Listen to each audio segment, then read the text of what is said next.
Step right up, dummies, and listen to the stupidest sports show on earth with Rodney Newpol and Tim Van Stratton.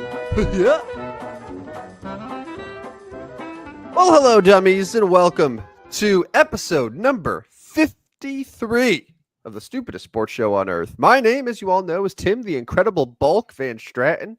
Alongside me is Rodney Newpol from his well-lit alley this Friday morning, a fan of first place baseball. Rodney, when we talked Tuesday, I said I was not ready for baseball. You were kind of on the fence, and yet here we are Friday. We both have baseball shirts on. We're in it. You son of a bitch, baseball. We're back. How are you? You did it again. I'm doing well. Happy Friday to you. Little tired from the late night NCAA and went a little extra last night in overtime. Then I spent some time fending off the trolls on Twitter. We'll get to that here in a little bit, but yeah, a good evening last night. A good day of baseball. Some fun baseball. Some kind of boring baseball, but we'll get to as many games as we can, as many topics in baseball today as we can. But I'm doing well. Thank you, and thanks to Dan for jumping in. And happy Friday, gents. So happy Friday to you as well. Yes, so yeah, we got a lot to get to. We got some baseball, we got some college basketball. We do have a Mount Rushmore to put together for the best 53s in sports. As people are trickling in to watch us, reminder to give us a follow at Stupid Sports Show on Twitter. You can also watch on YouTube, and we'll get to all the podcast stuff at the end of the show, as always. Rodney put together the show log for today, and he wants to start with some college hoops. Let's just get the first two games out of the way, because they were not... I had high hopes for the Maryland-Florida game after the first half. Maryland comes roaring back, but ultimately their lack of depth totally cost them, and Florida just made it pretty easy in the second half. Yeah. And Florida ends up winning that game, knocks out one of my sleeper teams to make the Final Four in Maryland.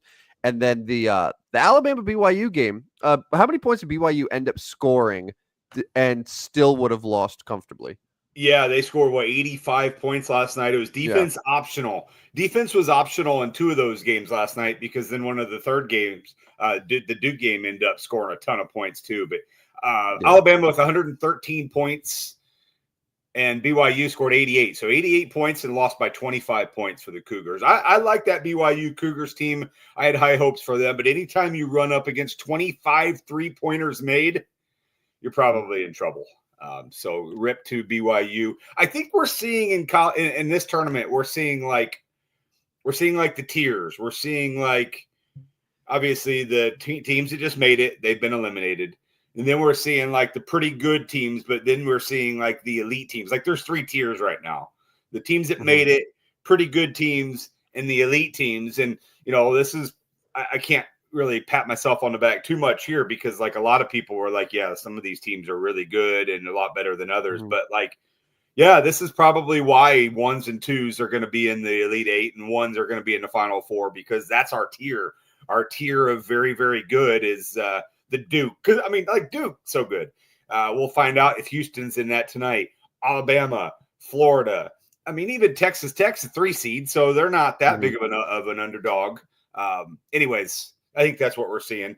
And then let's move to those final two games last night. I was going to mention, there were people, I forget what the exact stat was, but it was basically, here's overall the most dominant college basketball teams of the last 10 years. And 4 of the top 6 in the last 10 years were like the 1 seeds from this year. So just insanely dominant. And now that Maryland's gone, I can say, even before we get to the Sweet 16 games tonight, I think we're going to get all 4 1 seeds in the Final Four, as you predicted, as we saw a lot of people say at the beginning of the tournament. It's just one of those years where the teams are just so good and so above everyone else. But yeah, the other 2 games. So we had, which one do you want to start with? I guess Arizona Duke was they were challenged a little bit early on, but they're just super talented. Yeah, Cooper Flag's unbelievable, actually. You see him in spurts during the regular season, because there's a lot of people that just kind of watch some college basketball during the regular season. I'm not judging. That's fine. That's perfectly fine. And people understand that Cooper Flag is good. He's going to be a top pick in the draft. But then you watch him for 40 minutes, like a lot of people probably did last night because it's the NCAA tournament. And like his ability to move on the court, get the ball where it needs to be, he hits shots, but he also makes, elite passes. Some of his passes last night, right at the rim to his teammates, were kind of next level for Division I college basketball players. And he put on a show, and then, he's got a great point guard with him. He's got Knipple with him that doesn't miss free throws. So like if you got a guy in the NCAA tournament and you're ahead that doesn't miss free throws, I mean, your chances are really good to win the game. You get him the ball, you're getting 2 points. And, you're forcing the other team to continue making shots. Arizona kind of put on a fake rally late, but and then the last game, we'll get to this one now. And I don't hate this one because like nobody outside of like his family and then maybe Arkansas fans now like really like John Calipari. Like immediate family specifically. Yeah. Yeah. Like I don't know anybody that's like, yeah, though I really like Calipari. Like he but, and he's just always finding his way. Why? I get it. College coaches want their calls, but like he's always whining about something. And to see them blow a 16-point lead, obviously I've talked Big 12 basketball for years and how I prefer the Big 12 over any of the conference. So big win for Texas Tech. And I kind of like that young, I don't even know if he's young, Grant McCaslin, the new guy, the new blood head coach there for Texas Tech. But I did want to mention, I got freezing cold take last night. Yeah. Allow me, Rodney. Yeah. You mentioned this at the beginning of the show. It happens to the best of us. It happened to myself a few years ago. And last night, the account, which we interviewed on the radio way back when, this is the guy, Fred, he runs the Old Takes Exposed account. I think, honestly, we helped his career get to where it is today, but that's besides the point. Yes. Surprising that he went and found a lot of pro Arkansas stuff, people that declared, hey, congratulations, Arkansas, you're in the Sweet 16. One of them was Rodney, who tweeted yesterday at 10:54 p.m. Central, Arkansas, Sharpie. Yeah. That didn't go over real well. So, as I'm trying to go to bed at midnight last night after the games are over, because I famously never go to bed until the NCAA tournament games are over. It's just what I do. Was finishing up some contests I'm running and getting some things going. And next thing you know, my Twitter's blowing up. And I'm like, what in the hell? Oh, I forgot I tweeted that an hour ago. I forgot I Sharpied them. Yes, I really did think this game was over. It was a 16-point game. Of course, I had a few tough guys. One guy, plagiarism and a loss, he says back to me. Plagiarism, really? And I don't know, the people that don't know me don't understand that, like, well, for one, I'm not taking this that serious. And for two, I would have preferred Texas Tech to win. So, like, I'm not taking any loss here. I'm actually, no. The other guy was like stealing someone's signature phrase and then completely bombing. Like, come on. Let's not take that's the plagiarism aspect. Yeah, that's the plagiarism. Apparently, there's only one person on the history of the internet that's allowed to say Sharpie in the context of talking about the NCAA tournament. Yeah, and you were not that person. No, so, apparently not. But that was fun last night. I'm reading a couple of the other ones. No, well, I was gonna say there's a couple other freezing cold takes ones that are so much worse than what you did. Here's one. Go. This is from Hogs Beat, so it's an Arkansas account that just says, "Thanks for coming out, Texas Tech." This one is good because it came somehow like 20 minutes after your tweet did when you Sharpied Arkansas. John Calipari made it the Elite Eight at Arkansas before Mark Pope did at Kentucky. Kentucky fan base in shambles. that was 20 minutes after your Sharpie. Yeah. Like at that point, I feel like Texas Tech was about to win. Yeah, I know. I literally did it at 16 points because like it was 12, 14 for a while. And I'm like, we're getting closer because like, I know that like, I do try to take the Sharpie serious. Like I really, I know in our group thread, like we sometimes are like, okay, this game's over. See ya. The see ya is different than the Sharpie. Sharpie's like for legit. It is. It is. See is like, okay, you're down 4-0. We're seeing, okay, it's not really that serious. But Sharpie, like, I really, if I say Sharp, like, I really, truly think this game's over. Like, Texas Tech's not coming back. And then somehow, some way, somehow they did it. But anyways, that's I want to hear your story on you've been freezing cold take before, and then if anybody out there has been freezing cold take before, I would like to hear from you. If it's whether it's on the show or just send a tweet to me. But there we go. I want to hear yours.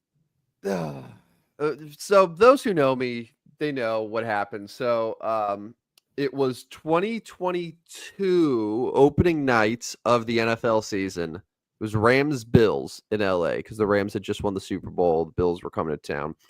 And my buddy, who shall go nameless, I don't want to give him the satisfaction. He found an old tweet that I put out there in the spring of 2018 concerning Josh Allen. This is before Josh Allen made it to the NFL. And he sent it personally to the Freezing Cold Takes man. And as the game, the NFL opener with the Bills is kicking off, Freezing Cold Takes guy puts my tweet out from 4.5 years ago. And I am just getting absolutely freaking roasted by just everyone on the internet.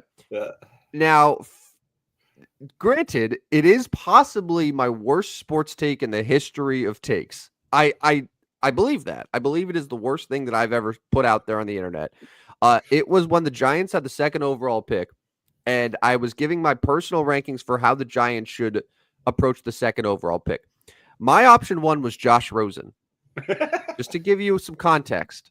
So there are many layers to how bad this was. So I had like Josh Rosen number one. I had Sam Darnold number two. I had, Baker Mayfield three. I had, going down the list. My second to last option was forfeit the pick. And then finally, my last choice after forfeit the pick was for them to draft Josh Allen. That's a bad take. Yeah, it is the worst take that's ever been put out there in the history of our internet. But like, man, I'm so excited for opening night. And then my phone is just exploding. And it's because my asshole friend put this tweet out into the universe, or at least brought it back out into the universe, sent it, like personally messaged the old takes guy, be like, hey, this would be hilarious. Should post this. And then he did. And then I just got murdered for it. Yeah. Yeah. It brings out the best in the responders though, too. Like, you got like some of these people are like personally trying to like come at you, like really, like come on, guys, like it's not that big a deal. Here's what I found out. So there's so many of these like Twitter tough guys, right? Where the comments be like, "Oh, you're such an idiot," and then if you respond with anything that's like remotely self-deprecating or remotely self-aware, they immediately fold. Yeah, like they could be like, "You are the biggest idiot loser on the planet," and I'll be like, "I don't know. I feel like forfeit the pick still has a title run in them." And then they'll be like, haha, I'm just playing with you. Like that's all it takes. Like they will be so tough. And then the second that you are just like, yeah, that was stupid, right? They'll just be like, yeah, man, it's cool. Have a good night. Like that's it. Like they're so dumb. Like they're all just like these nameless brain dead morons. Sorry if you're one of those nameless brain dead morons that likes to reply to random people on the internet. But I'm including you in this for the sake of this conversation. It's absurd.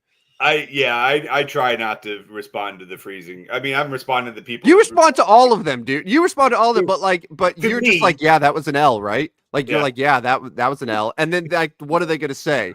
Yeah.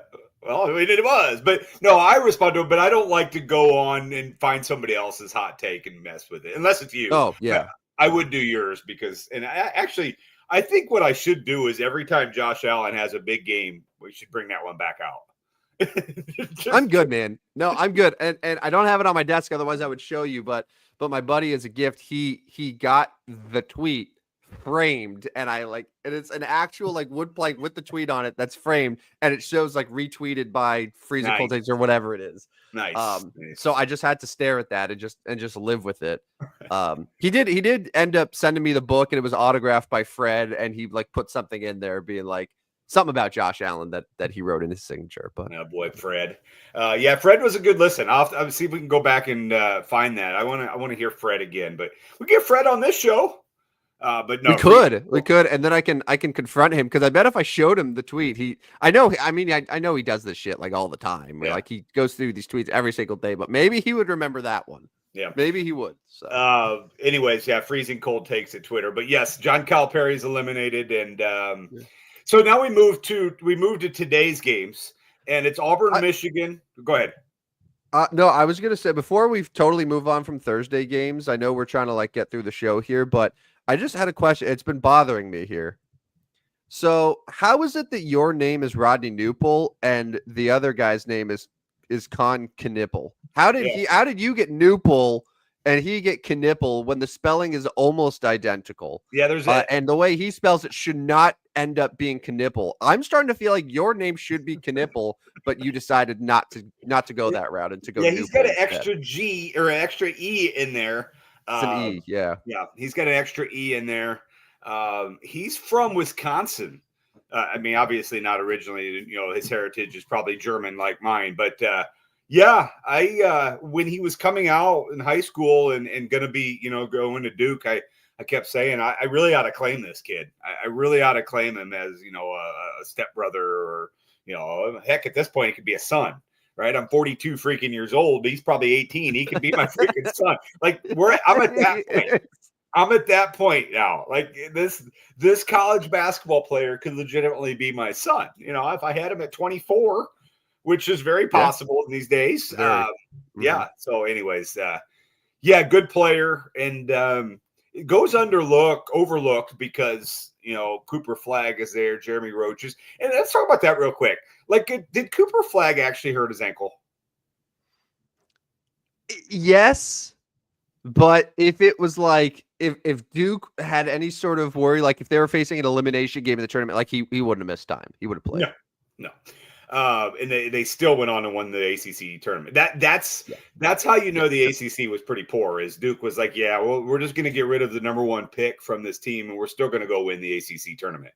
But yeah, he does not look like he actually was ever. He looks really good. But yes, let's move to today's game, Fridays. So today's games: Auburn, Michigan, Ole Miss, Michigan State.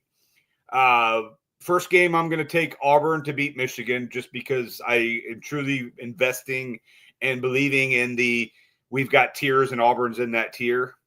Mm-hmm. You're going Auburn over Michigan? I'm going Auburn. I'm ready to declare, even before the Elite Eight, that we're going to have 4 number 1 seeds in the Final Four. I think that's how this is looking up, just because they're so far ahead of everyone else. So if Michigan loses, which I think I did these in backwards because I think Ole Miss, Michigan State's first, but we'll do it this way. If Michigan loses, it's Ole Miss and Michigan State, and Michigan State now with Purdue becomes the final 2 Big Ten teams. As everybody was so excited about the Big Ten going undefeated after round 1, there is a potential that the Big Ten will have 0 Elite Eight teams. I can't say that about the Big 12 because Texas Tech found their way in last night. But Ole Miss, Michigan State, where are you going with this one? For Ole Miss, Michigan State, I'm stunned that Ole Miss made it this far, considering I had them losing in the first round to North Carolina. So they almost did, even though they were up pretty big in that one. I also thought Michigan State was ripe for an upset early on. So I don't really love either of these teams. I'll take Michigan State. And Michigan State, per usual, will be the final Big Ten team remaining. It's just Izzo does what Izzo does. But like I would be terribly shocked. Ole Miss still is a decent team in their own right, SEC team. It's only a 3.5 point spread, right? So, but I'll take Michigan State in that one. The Midwest, Indianapolis. You got Kentucky, Tennessee. I think when we talked on Tuesday, we both took Tennessee here, right? Mm-hmm. Yep. Still rolling with Tennessee. Yep. Yeah, and then we're both rolling with Houston. So, yes, you have already declared Michigan State as the final Big Ten team in the Elite Eight. So we'll move to Saturday. Duke, Alabama is in the East. Gosh, you watched both those teams last night, and I don't know how you can walk away being like, yeah, that team is better than that one. I mean, Duke is overall the better team. They are the better team. But gosh, if you do anything like you did last night for Alabama, and I know they're not going to make 25 threes, but hitting a dozen threes against Duke, and Duke could be in trouble. Your thoughts, Duke, Alabama? Yeah, and like Well, we kind of thought that this matchup would eventually happen, right? Alabama plays at such a fast pace. They hit a bunch of shots. Even though they're a very good shooting team, like coming off of the performance from yesterday, like I don't know. I feel like there's going to be some drop off there a little bit. Now, also you could say it with Duke, like Cooper Flagg's probably not going to score 30 points again, but I just think Duke has a little bit of an edge there and can make stops when they need to. So I think Duke ends up winning. I wouldn't be surprised if it ends up being like a 4 or 5 point game. Yeah. Still, but then like when it comes down to it, I just like Duke to close it out more. Yeah, I will take Duke in this one, although I am a little bit concerned that Alabama gets hot again. Mark Sears has been terrific. So I'll take Duke in that one. So they will represent my East. And then it's Florida, Texas Tech. I think Florida, of any of the one seeds, has been kind of the one that most people are like, yeah, that's the one that's going to fall. But they haven't really even. Go ahead. Like I get that to a degree, but also like they've been challenged the most. Like UConn probably well, I mean Gonzaga was a tough game for Houston, but like UConn, the back-to-back defending champs, as an 8 seed, and then you face a tough Maryland team who, like, I wasn't the only person who thought Maryland could make a run. Like, that's tough to go back-to-back. Like, they've been challenged, but yet their defense is really, really good. They can get stops when they need to. And I honestly, like, I look at this game and I think Texas Tech will be easier for them than like UConn was. I don't know. I think Florida is really, really good. Yeah, so to me, Texas Tech has obviously shown toughness. That's one thing I've mentioned for years on Texas Tech's program. A lot of the Big 12 teams that they showed that last night. But getting back into that game and going overtime has me a little concerned. Like they're going to be worn out, right? Like I know Florida just played and it was somewhat of a competitive game, but Florida, blew away in the final 10 minutes of that game. That's a 6.5 point spread, though. Let's talk spread real quick. I mean, we see NCAA games where it's like 10, and then, maybe Texas Tech hits the final couple shots and ends up 6. Gun to head, Texas Tech plus 6.5 or Florida minus 6.5? I'll say Florida 6.5. Yeah, I think so too. I think they do what they did to Maryland. They kind of start pulling away and extending the spread, make it double digits. 156 is the total in that game. The other game, as we mentioned earlier, it's 6.5 for Duke too. I think Alabama, but also 174.5. So it's almost 20 point higher over under, which makes sense considering that both of those teams just put up over 100 points. Yeah, two of the top scoring teams in the country. 174.5, 6.5 point spread. Back to that game, the spread real quick on that one. Alabama or Duke on the spread? I did just say I could see it being close, but also like Duke could win by 7. They cover. I'll go with the best team, and potentially Duke's the best team in college basketball. Yeah, I'll take them 6.5. So yeah, both favorites, and then I think we'll get another Elite 8 where the best teams ultimately pull away, but then the Final Four should be insanely competitive. Yeah. So then Sunday we would have Auburn. We would both have Auburn, Michigan State. We were obviously both taking Auburn in that one. Yeah. I think the spread in that one's going to be like 6.5 as well. Odds makers maybe are just saying, you know what, we're going to, and then Houston, Tennessee, probably going to be more like 3, right? I don't think that one's going to get to 6.5. I was thinking maybe like 4.5, something like that. Yeah, I don't think that one will be 6.5. Now, if it's Houston, Kentucky, maybe it's 6.5. Yeah. So that would be just for based on what we have, that would be 3 of the 4 Elite 8 matchups would be a 1 versus a 2, and then the other one would be a 1 versus a 3. Yeah. And if Kentucky can find a way to beat Tennessee, okay, we'd have another 1 versus 3 instead. So Ole Miss is our final opportunity at any type of underdog making the Final Four, and I don't like their chances of beating both Michigan State and Auburn over the next 2 days. So, that's the NCAA tournament. And then, of course, after Sunday, we'll wait a little bit. We'll get to the Final Four. And, there we are. I did want to mention this. Dan says if Penn State men's hockey loses today. The Big Ten will go winless in the first round of the men's tournament. We love to pile. I love to pile on the Big Ten. Dan, thanks for joining me. Knuckles to that one. Ohio State lost 8-3 to Boston. Cornell stunned Michigan State. And the refs, UMass beat the Gophers. I just like I love Dan so much because like the hockey love just is unwavering. Yeah. And don't like we both love our puck, right? You and I. But like, it's opening day for Major League Baseball, a Sweet 16 NCAA tournament. There's all this stuff, and then like I'm getting messages from Dan about the UMass Minnesota first round game of this tournament. I'm just like, never change, man. I love it. He does love his hockey. And I can't go hockey without discussing the St. Louis Blues have now won 8 straight games. Another win. It's unbelievable, man. It's unbelievable. Down 2-1 in Nashville last night, scored back-to-back goals within minutes of each other, held on to win 3-2. Now have won 8 straight games and are only 2 points behind Dan's Minnesota Wild, 5 points clear of Vancouver, 6 points ahead of Calgary for that final playoff spot. All right. I have no idea what the odds are, but Is Jim Montgomery a serious Coach of the Year candidate? Because if not, he should be. Even though, like, think about this. Jim Montgomery was fired by the Boston Bruins. Yeah. A day later, he was the coach of the St. Louis Blues.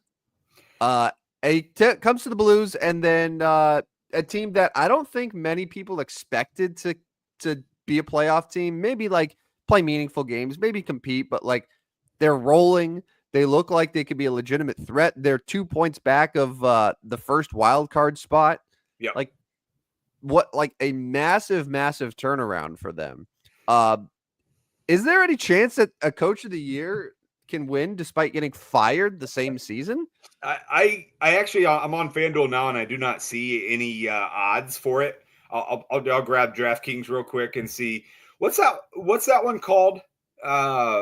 Is it called the Coach of the oh god, yeah, they all have their names. Oh right. Boy. Yeah, I know. That's wrong. Yeah. Maybe Dan can help us out. Maybe if he's just screaming right now into the void because we don't know. Yeah, if he spends a few extra seconds, maybe he can give us Coach of the Year. It's the Jack Adams, Jack Adams Award. Okay, so I've got that pulled up on DraftKings. He is not listed in the top 6. Insane.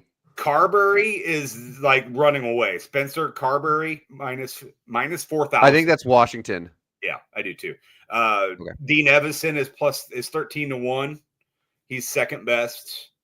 He's not even listed on DraftKings. So I wonder if they're like, yeah, we're not giving it to somebody that changed teams in the middle of the year.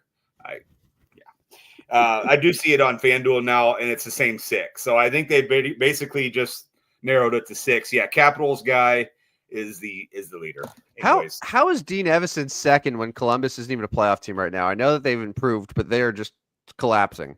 Well, Travis Green of Ottawa is third, and they're not in the playoff spot, are they? They are. They're the first wild card team right now. Okay, so they have made their way up there. Yeah. Martin St. Louis is listed as well.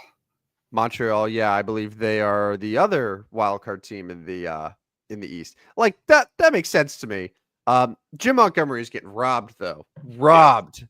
But if you look at the East, yes, Ottawa has the number 1 wild card. Montreal has number 2. But the Islanders, the Rangers, Columbus, and Detroit are all within 3 points of that final wild card in the East. So it's going to come down to the last 10 games here. Boston, Pittsburgh, Philly, Buffalo look like they're going to be sent home. There's our hockey talk. You're welcome, Dan. He also mentioned with the Gophers loss, what does he got here? Jimmy Snuggerud is expected to sign with the Blues and could join them for a playoff run. 23rd overall pick in 2022. We'll see. Blues don't need any help right now, Dan. Blues don't need any help. 8 games left. They are and I know they can't because of the way the playoff format is set up. They're only 2 points behind Edmonton now as well. 4 points behind the Kings. So if they move to the Pacific, they would be right in the mix. But anyways, there's our NHL should change their playoff format. I agree. like Dallas and Colorado could end up being the second and third best teams in the Western Conference, and yet as of right now, they would play each other in the first round. Yeah. That's the NBA. Like NBA, imagine the 2 seed and the 3 seed playing each other in the first round. We'd be like, that's insane. Potential Nuggets Lakers first round matchup. No, that's just total insanity. No one should be okay with that. Lakers have dropped to tied for fourth, but there's a very good opportunity that they could be third. But anyway, one more hockey because Dan's flooding us here. Thank you, Dan. Columbus is 2 points out of a wild card spot, as bad as the Blue Jackets have been the last few years. And the death, of course, an unfortunate death, Johnny Gaudreau. Evason should be a lock if the Blue Jackets make the playoffs. Well, they got to make the playoffs first. But I agree with you. Columbus has improved, and they've actually only played 70 games as opposed to some of the teams they're trying to catch at 71 and 72. There you go. Did you have fun talking hockey today, Tim? I loved it. Let's move to a better subject. No. Are the Los Angeles, California, Anaheim Angels going to finish winless this year? Are they going to go 0-62? So I don't care. Mike Trout got on base his first at bat because he got hit right in the hand. Yeah. Listen, I don't care about them. I don't. I'm done. I'm done with them. I don't care.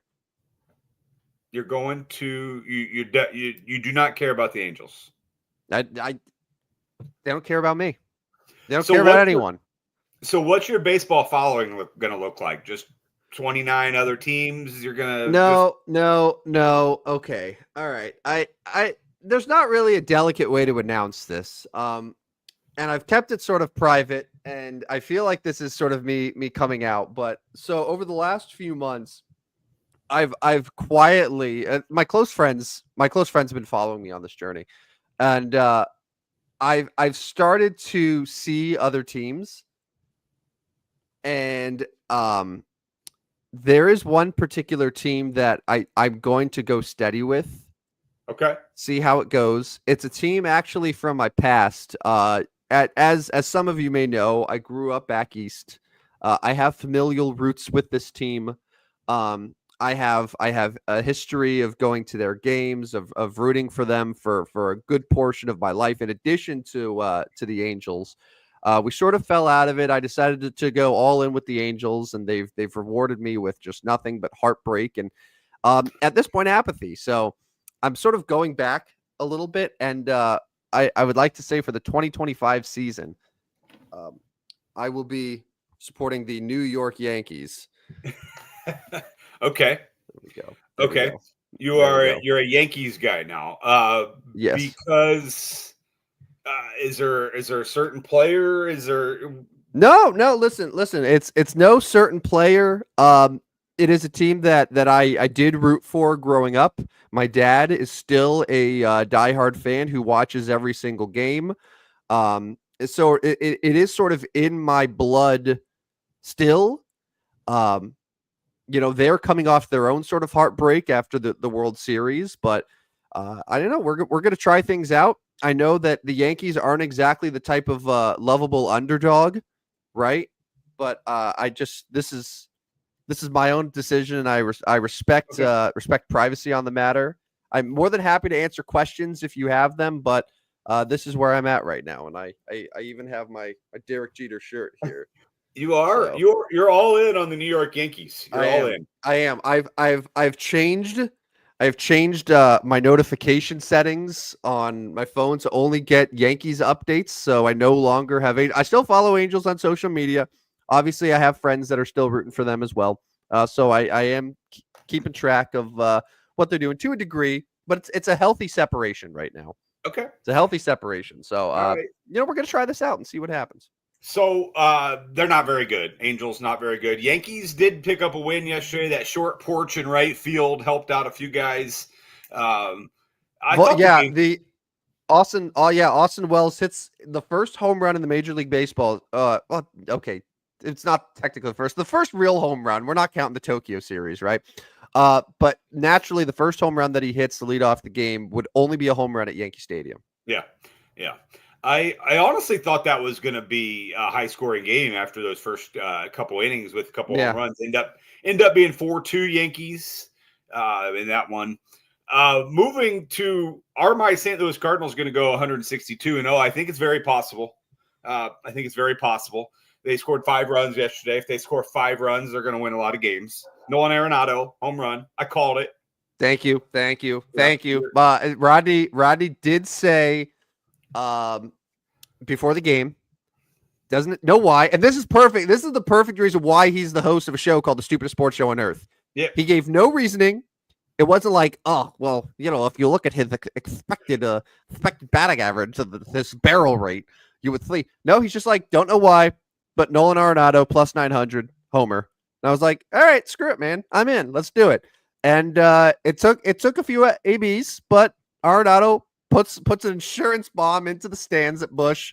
And I did a boost on FanDuel, that 25% boost. So $10 became $123. So thank you very much, Rodney. That is that is your call. And I would pay you, but you also bet it, and our friends also bet it. So we're all I don't need paid for it. I just need the thank you for shouting that out, because I mean, every year opening day, I'll put together and I was one leg away. I was a Mason hit away from hitting a 5-leg parlay of home run for Arenado, base hit for Walker, base hit for Wynn.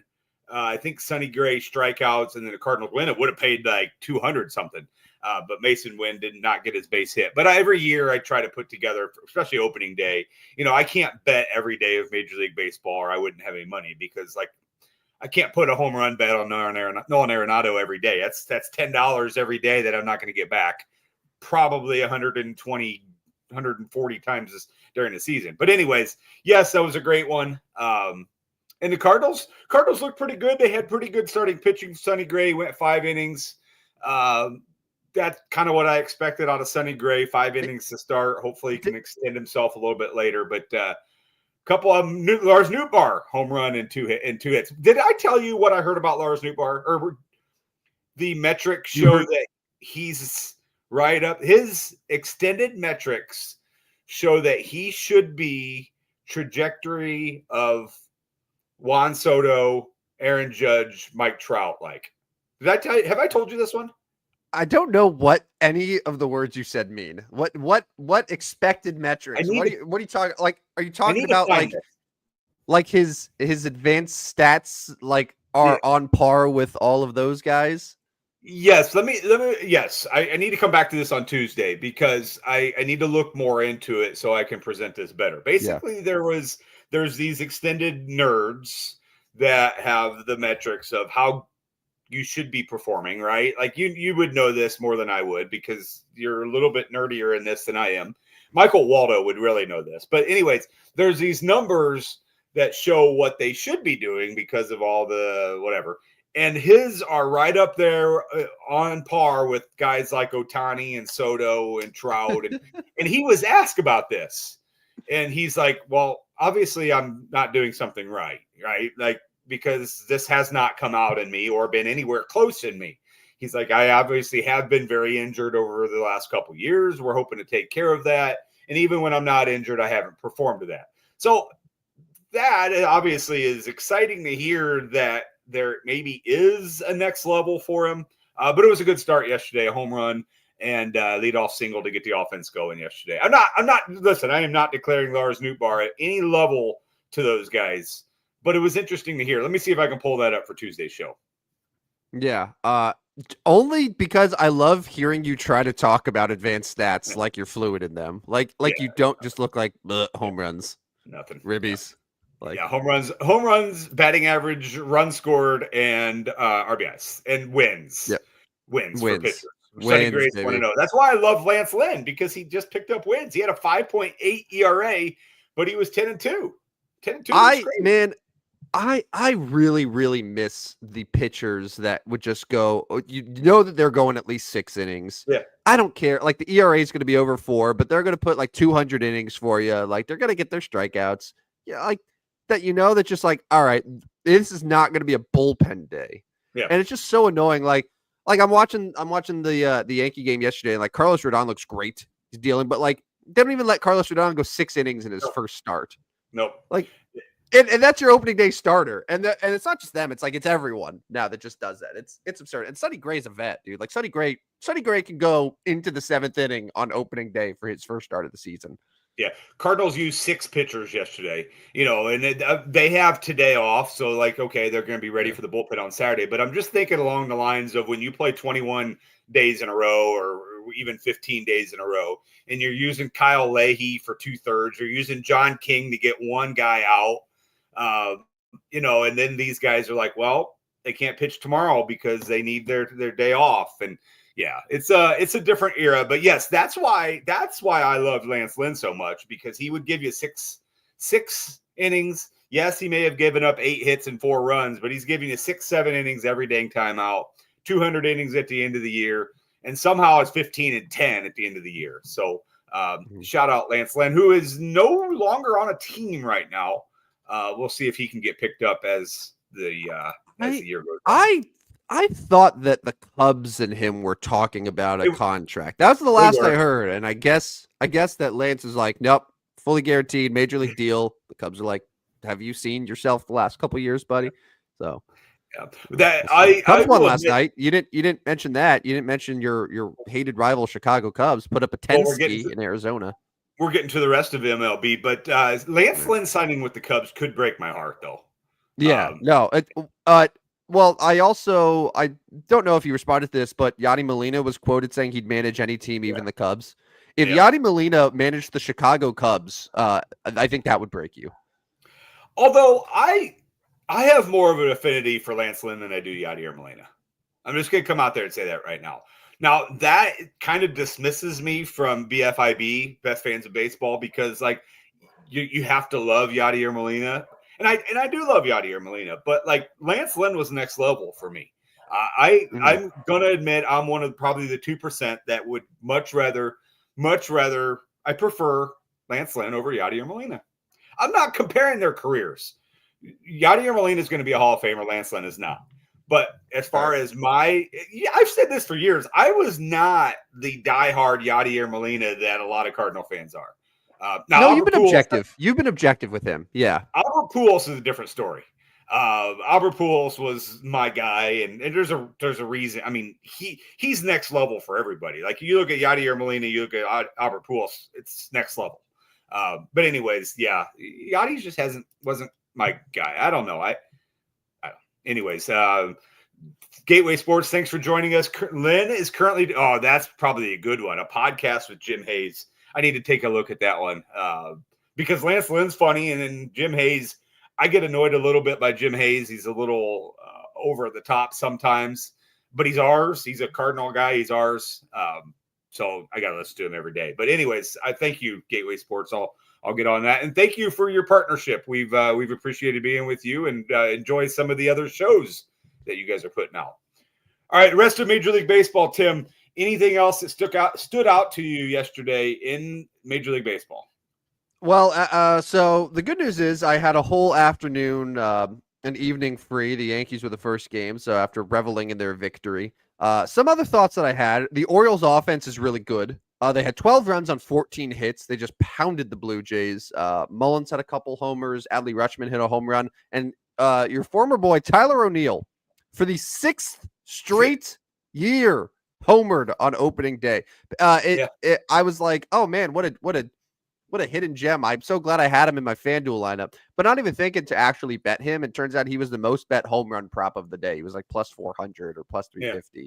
Of course it hit, and everyone's just hammering it. The Phillies Nationals game was pretty exciting. Went into extra innings, I think. So that was the one of 2 extra inning games that we had. The Guardians and Royals also went extras as well. The Mets, the Juan Soto debut ended with a 3-1 loss to the Astros and Juan Soto striking out to end the game, chasing on a pitch I don't think he chased once when he played for the Yankees.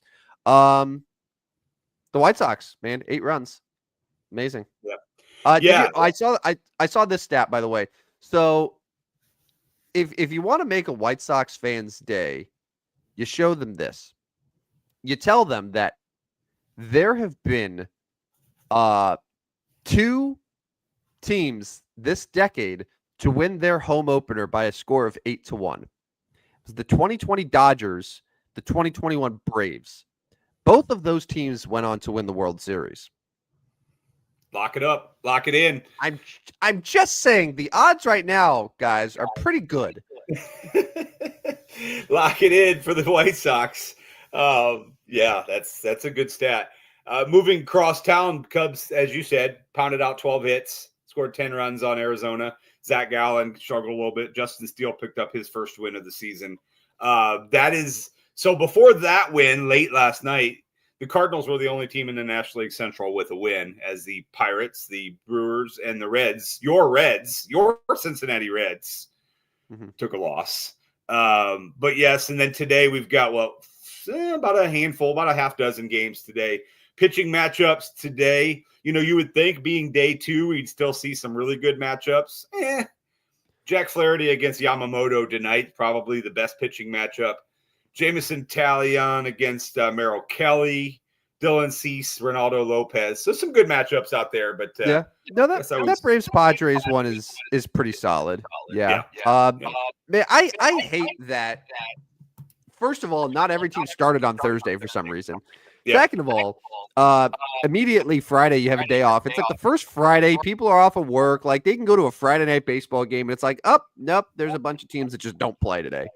Well, so Tampa Bay held off because they wanted one more day to get their stadium ready. I don't know as if it was needed. Why couldn't you get your stadium ready? I guess the Yankees needed to get out before you got in. Anyways, who else didn't? That's the only one that didn't play, though, right? Rockies, Rays, I think, were the only ones that didn't play yesterday. Were they the only ones? I think they were the only ones, but they played 3-10 today. GB says Sonny topped out at 90-92. He moved the ball around and hit spots. Do I have concern about dropping velo? Like, I don't look at Sonny Gray as like a fireball, fastball pitcher anyway. So, no, I don't. I mean, Sonny Gray is, at this point, getting older, right? Like, he's probably a 5-inning pitcher, and that sucks to hear. It sucks for the Cardinals, but I don't know. Like, I think that's what we're going to get out of Sonny Gray is he's going to be smart. He's going to get out of jams, but we're probably only going to see 5 to 6 innings. What is he now? He's 35 years old. Yeah, I'm looking at Baseball Savant from last year. So his 4-seam fastball, this is just last season, averaged at 92.3 miles per hour, topped out at 95. So he's 90-92 right now. It's his first start of the season. I think that's pretty normal. So yeah, but he's never been a guy that's going to throw 97, 98. And he had a very, very poor spring. So to see him come back on opening day and go 5 pretty solid innings was a good news for me, because like if the Cardinals don't have Sonny Gray at least somewhat decent, like they're in big trouble, because like Eric Fetty's next. I'm not sure what you're going to get out of Eric Fetty. You look down the rotation, they want to join Steven Matz maybe in the rotation later in the year. My thoughts on Steven Matz. Andre Palante is their number 3. And yes, I think he could be a hidden gem.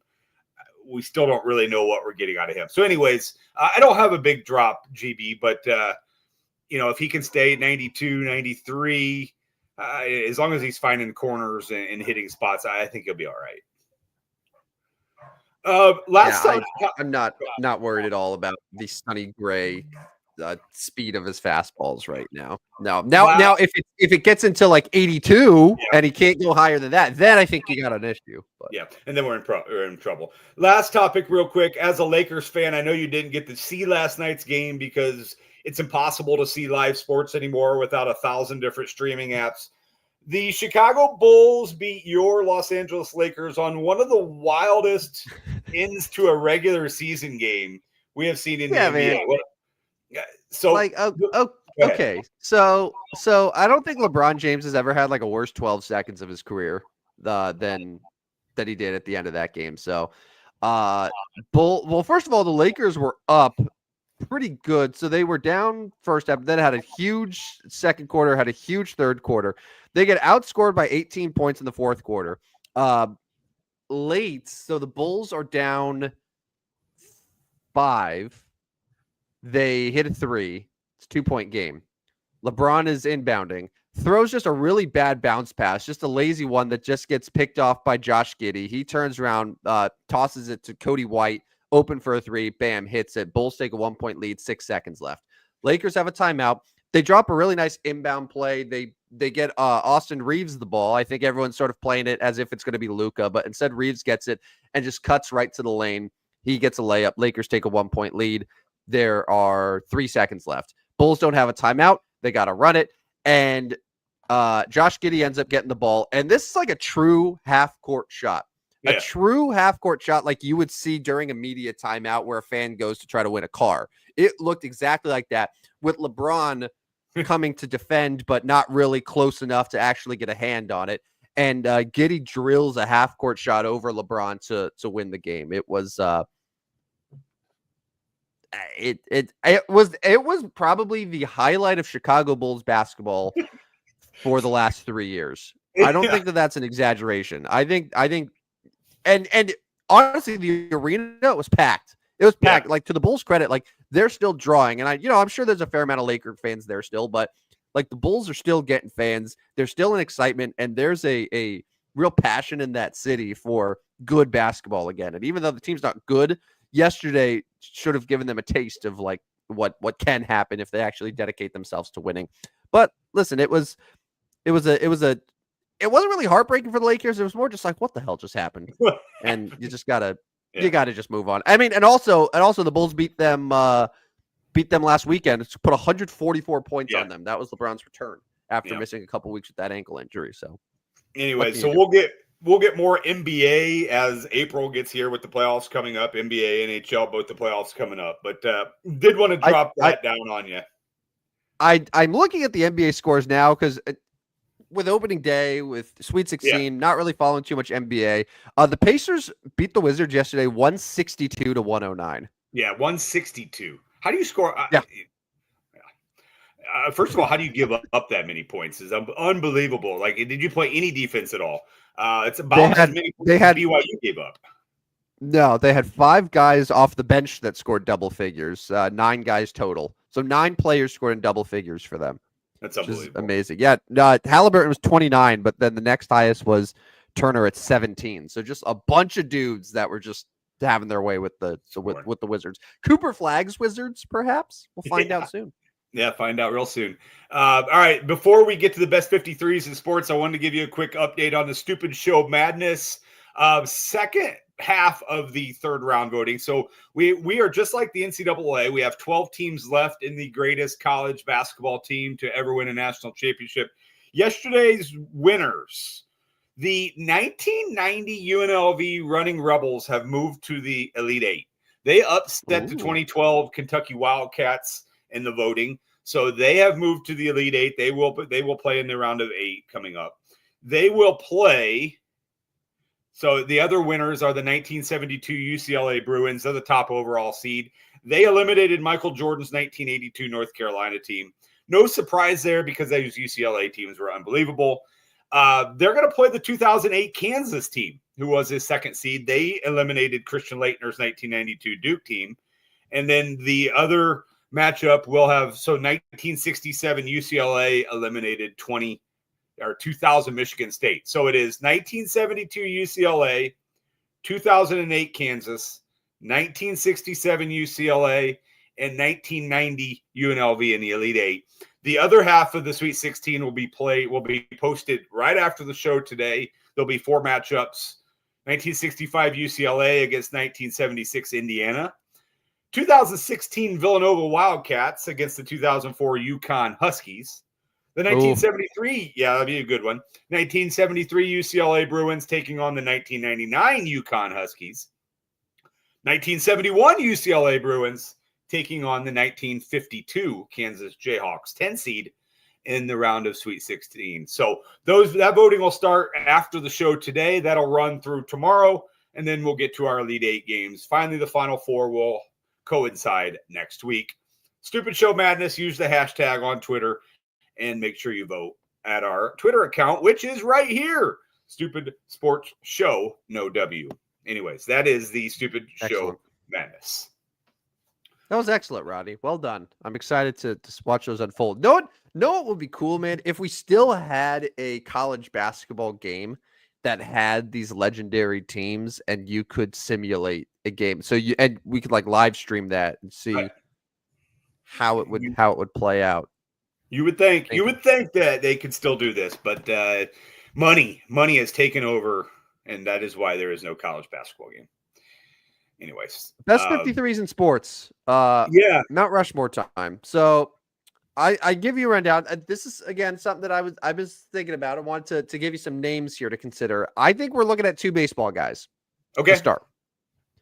So there are two guys that really stand out above the rest. Like a lot of good players have worn it at some point, but like you got to wear 53 pretty much for your whole career. Yeah. To be considered for the Mount Rushmore. And 2 guys stand out head and shoulders above the rest. Number 1 is Don Drysdale. Okay. Yep. Good one. Legendary Dodger. Number 2 is someone who I have been saying for years should be getting stronger consideration as a Hall of Famer. Bobby Abreu. Yeah. 17-year big leaguer. Played for a good amount of teams. Played for the Phillies for the bulk of his career. Yankees, Angels, I think Mets at the end. But Don Drysdale and Bobby Abreu, both 53s. What are your thoughts there on their Mount Rushmore candidacy?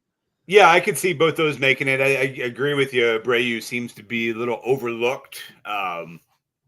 Yeah, I mean, I want to go through some of the rest of the names to see if we can replace either one, but I'm not actively necessarily looking to replace them. I think they both could belong. I'll see if anybody else belongs with them. Now, for football, according to Pro Football Reference, the best player ever to wear number 53 was an old center for the Minnesota Vikings. Played from 1962 to 1978. His name was Mick Tingelhoff. Yeah. It's a funny name. I have no idea who Mick Tingelhoff is. And I feel like part of the one of the unwritten rules of our Mount Rushmore is that you and I have to know who the dude is. Like Correct. The numbers could say, oh yeah, this guy was good. But like if we don't know who the center of the Vikings was in the 1960s, I'm sorry if you have a funny name. I don't know if I want to put you on the Mount Rushmore. Yeah, because I need to be able to see your face up there and recognize you, and I don't. So I'm sorry, Tingelhoff, you're not going to make it. The only 2 other NFL guys who would be worth consideration, at least in my mind, you have Harry Carson, longtime Giant. That one's a little more okay with me, and then Bill Romanowski, that roided out lunatic. Yeah. So I think Harry Carson potentially could have a good shot.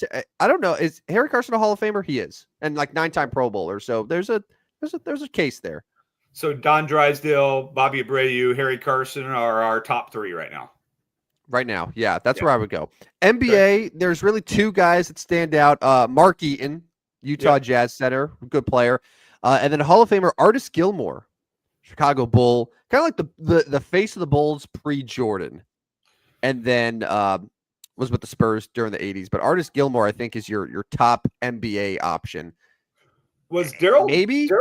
Did Daryl Dawkins wear 53 for only a short period of time? Because I thought he was 53. No, he was 53 for a good amount of time. That's a good catch there. Yeah, Daryl Dawkins from 76 to 87. Yeah, with the Sixers and that. So Chocolate Thunder, which honestly that would have been a good nickname for me today, even though I think I've done it before. So Daryl Dawkins, Mark Eaton, and Artis Gilmore, some NBA options. That's really strong. It is pretty strong, yeah. What do you do? NHL or college? I can't think of any off the top of my head. If I can't think of any, yeah, sure. the college one, like, and college football one, I didn't really know. College basketball, I think Artis Gilmore would still be the best when he was at Jacksonville. Bernard King was also 53 at Tennessee. Yeah. 52s, and Dan actually helped me out with this too, or 53s, excuse me. So you have like Casey Cizikas, Bo Horvat, Shane Gostisbehere, Mo Sider, Jeff Skinner. So that's kind of where we're at right now.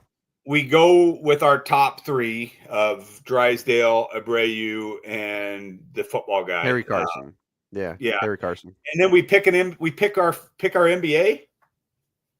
Yeah, so Chocolate Thunder, Gilmore, Mark Eaton. I think Eaton's 3rd for me, so it's going to be Dawkins or Gilmore. I think I like Dawkins. Okay. I like it. I think I like Dawkins, and knowing Chocolate Thunder just kind of gives him a little edge. You know, that his nickname kind of gives him the edge there. All right. I need to address something with Daryl Dawkins because we all know him as Chocolate Thunder, but on his basketball reference page, he has about 16 nicknames listed. Okay. I did not know that. Do you want me to just quickly, because I know we're up against the clock here. Can I just run through these Daryl Dawkins nicknames? All right. So Daryl Dawkins, Chocolate Thunder, Double D, Doc, Dr. Dunk, Sir Slam, Zandokin the Mad Dunker, Dunk You Very Much, Candy Slam, Sweet D, Big Doc, Master of Disaster, Squawkin' Dawkin, Double D Dunk, Sir Dunk, Dunk It, Pure Pleasure, Cool Breeze, Dr. Jam, Demon of Destin. Pure pleasure. So he wins. I mean, if he's got that many nicknames, Pure Pleasure and Sweet D give me some questions about whether these are all basketball nicknames for him. Yeah. The life of Daryl Dawkins. Oh man, who does he think he is? Karl Malone? Sean Kemp? I mean, come on, man. Oh man, I'll go. Daryl Dawkins is my winner for this one mostly because of the nicknames. Yeah, I'm going Daryl Dawkins. Like we all know Chocolate Thunder. That's the one, but like, who gave him all these additional nicknames? Like, Chocolate Thunder should have been enough, but we got to name him Pure Pleasure and Dr. Dunk and Sweet D. And what up, Big D?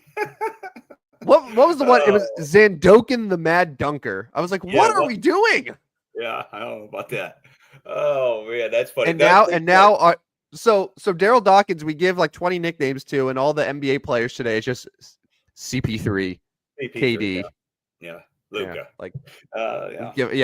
We've given up. We've given up as a society. So there you go. Right. Those are the 53s. I feel very good about that. Yeah, no, I like it. Anyway, sign up for our Substack. Today's picks are coming out here within the next hour and a half. We'll have college basketball picks tonight. We'll have Major League Baseball picks, NHL, NBA. So that's coming out as well. Still ahead for the month of March. Not a ton in March, but overall way ahead for the calendar year. Twitter, we've already mentioned, no W on the end. Follow us at Stupid Sports Show on Twitter. And that is that for the final show of March. When we come back on Tuesday, it'll be April Fool's Day. So it'll be April 1st on Monday. So thanks for the first 3 months of 2025, all the listeners out there. And again, Substack and Twitter. Do both of those.